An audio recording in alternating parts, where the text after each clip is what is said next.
Welcome to the You Need More Money podcast. I'm your host, Matt Manero, where I come to each and every week from my studio in Dallas, Texas. It's called the You Need More Money podcast in connection with my book, You Need More Money. I hope you get it.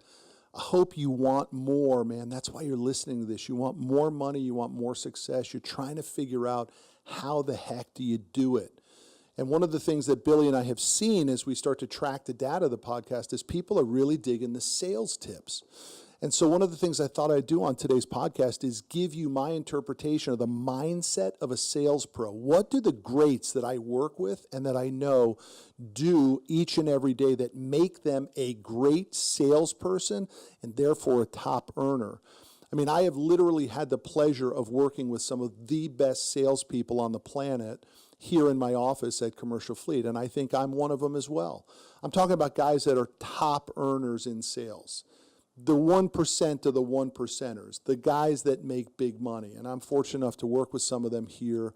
You know, I have a number of guys in my office that are multiple $100,000 a year earners, above 300, above 500, above 700, and even above $1 million. So I know these guys know what the hell they're doing. I like to give myself a little pat on the back that I showed them the way, right? I mean, none of them came to me knowing how to do our business. They learned our processes through our CFF University and just from freaking grit.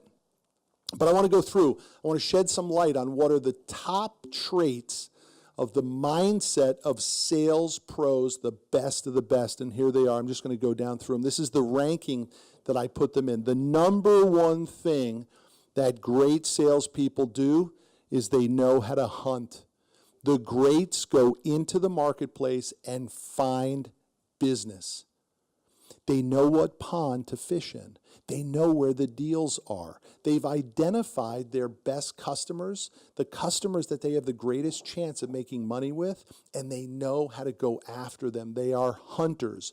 I use the term hunter because it's literally like a caveman who has to leave the cave every day. Think about the salespeople that you work with. Most of them literally get to the cave every day. They're unshaven. They're not dressed like pros. Dressing is like armor. You put on your armor to go to war every day. And then they sort of walk around the cave, around and around and around, and they're sort of like, anybody got anything to eat in this cave? Like, you want me to start the fire in case the hunter brings back the food? How about I just sweep the cave for a little bit, right? That's what I'll do. I'll put myself to work. I'll just sweep the cave. And you know what a couple guys do?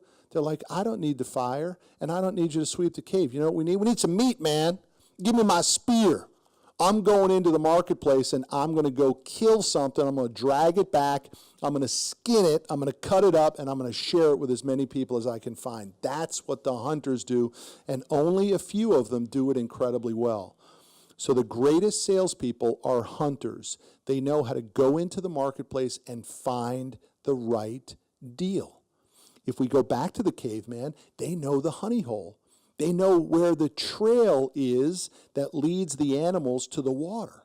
And they go and they park on the trail because they know that sooner or later the animals are going to come walking down that little trail, heading to the water because the animals got a drink, and they're going to go kill it. And they do it over and over and over. They know what pond to fish in. The second trait, the second piece of the mindset of incredible sales pros is that they understand how to bring value. I'm going to give you a perfect, simple example of this. It's 110 degrees in Texas right now. It's summertime, July in Texas. We're in the middle of this like unbelievable heat wave. Like literally the grass is brown.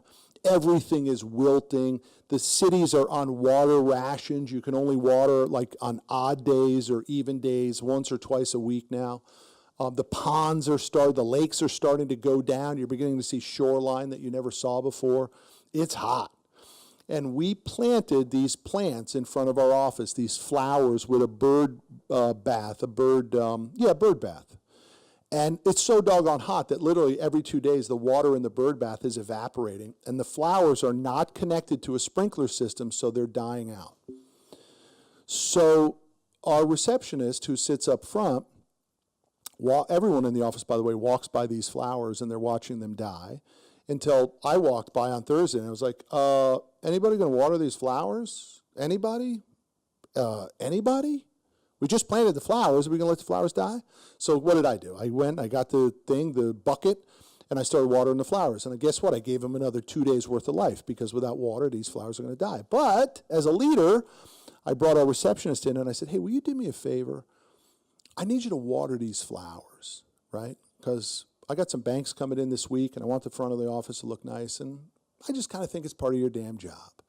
Don't let the flowers in front of the office die. Well, guess what happens? I roll in today, and guess what? Them flowers are dying again. Ain't nobody put water on the flowers. The greats understand how to always bring value. The greats water the flowers without ever being asked to water the flowers, because they see something dying and they're resourceful, and they're like, hey man, let me go put some water on that. Let me just see what happens. Let me just not let my work of planting the flowers die. They always bring value to the situation. They make the situation better. Number 3, the greats are experts. They have put in the time, that 10,000 hours that everybody talks about for expertise. They have put in the time to be an expert in their craft. Listen to me. Amateurs get crushed. Experts get paid every single time. Amateurs don't get paid. Experts always get paid. So the greats understand that they have to be an expert in their space. They have to be the most knowledgeable person in the space. Number 4, experts and the best salespeople are problem solvers. Now, let me give you an example. If you take all these things that I just gave you, if you take this hunter mindset, the value builder, the expert, and you overlay that onto problem solving, you make money. I'll give you a perfect example.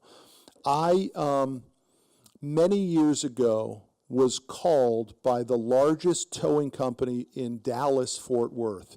Not glamorous, I get it.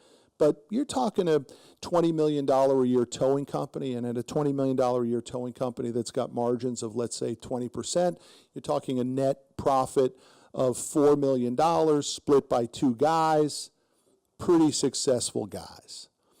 And they were doing an acquisition. There was a company called Road One, who was a tow equipment manufacturer. Road One rolled up. For those of you who don't know what a roll-up is, it's where usually guys with very deep pockets begin to see subsections within industries that through acquisitions they could roll up various companies, create scale, and let economies of scale work in their favor. So that's what these guys did at Road One. They rolled up towing companies.